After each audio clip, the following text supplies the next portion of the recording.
خب استاد جان، برای آدمی بینماز پول دهی ثواب است یا برکت مالت از بین می رود؟ یعنی کسی آدمی بینماز میگه پول بده درسته، یا اینکه میگن که برکت مالت از بین میپره؟ نه برادر عزیز، بینماز هم برادرای شما هم، بینماز هم بنده خدا هست، فقط در اونها کمبود چیه؟ از همین نعمت خدا خودشون دور گرفتن. شما دعا کنید که خدای مهربان اونها را به همین عبادت بسیار مهم ضرور و عبادت بسیار مهم خدا اونها را نزدیک کنه. وقتی پول میتیش بگو برادر عزیز این همین پول بگیره، خدای مهربان خیر تا برادر، تو برادر مایی، لیکن اگه بندگی خدا را بجا بیار آخی، این 1000 سومن میتم 500 سوم شب بیار بتیم 500 دیگه شب بگیره برای مقصد اینا در مردم ما یک کس نمازخوان که شوند، بعد یکون کرتاش میخرن یا یکون شلوارش میخرن یا یک جلکش میخرن، اینا را برای فلان چیزک تا بگیو برادر از نماز سر کن. او وقتی نماز سر کنه میدونی تو او در عوض 500 سومی دادگی تو چند قدر ثواب میگیری؟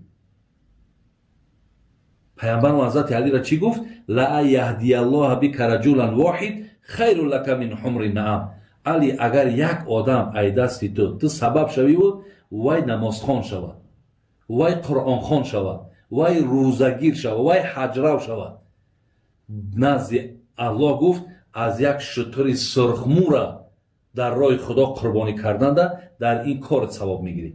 ولی یک شتر سرخمو را برادر عزیز در سعودی ولی ببینین میگن نرخش کردن یک شتر سرخمو $1,000,000. 500 سومی تو کجا میسته؟ $1,000,000 جدا میسته. تو $1,000,000 در راه خدا خیر کردی و احسان کردی. یه روز یه خواهرم زنگ زد منده، او که حاجی بابا در همین خانه گفت ما 4-5 نفریم، انا اونهاش مقصد امو خیش تبارامونن، 2 تاش نماز نمیخونن. من برای مثال همجا 2-3 نفر بچه‌ای که نماز میخونن خوراک تیار میکنم، او 2 نفر ده خوراک نمیتم. برادرها این از نگاه دین بسیار خطای کلانه. حتی اگر همون بچه‌ای که در پیشون خوراک مونن و بخورن همیارن نتن، همونها هم در نمازهاشون ثواب نمیگیرن.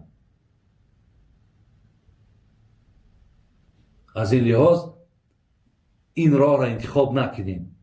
ای دفش که او به نماز های، ای اون گمش که او در کار نیست. نه برادر عزیز این خیلی بهاگذاری نکنین. و ایلا من مثال های دارم از روی حدیث های پیامبر که راستی باز اونها را در اینجا برای شما گفتن نمیتونم، تا که بسیاری از برادرایی که با نماز نمیخوانند با همین سخنهای مرا دلیل و حجت نکنن، برای اونها فهم این سخنی مرا نمیکنن. ولی مادامی که شما نماز میخوانین حرکت کنین که یک نفر با دربر خودت بیار نزدیک. پیامبر چی میگه؟ لا یؤمن احدکم حتی یحب لاخیه ما یحب لنفسه. ایمانت کامل نیست تا زمانی آنچه برای خودت دوست می‌داری برای برادر دوست نداری. یعنی تا اگه دوست بداری خودت نمازخوان باشی، دوست بداری که در عوض نماز ثواب بگیری، دوست بداری که ای نمازت خدا خوشنود می‌شود، دوست بداری که به سبب نمازت خانه قبرت آباد، دوست بداری که به سبب نمازت جنت می‌ری. اگر همینها را برای همو برادرت دوست نداری، پیامبر میگه ایمانت نور نداره، ایمانت کامل نیست. از این لحاظ با اینها چشمی بد قطعی نگاه نکنین، حرمتشان کنین، قدردانیشان کنین، دلیاوی کنین. بعد خدا خواه اونها نه. ما همین وقتی که مردم را دعوت کردیم، مردم را با سخن خوب دعوت کردیم، با سخن نرم دعوت کردیم که اونها در نماز راست شدن.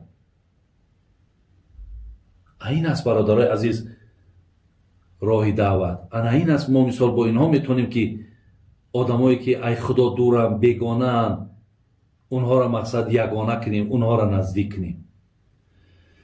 خدای مهربان خاتمه اونا بخیر کند، ایمان ها اونا با سلامت نگه دارد و این سوالهایی را که جواب گرداندیم خداوند در هر یک حرفش بنده را و گوش کننده ها را الله مهربان ثواب جزیل نصیب گرداند.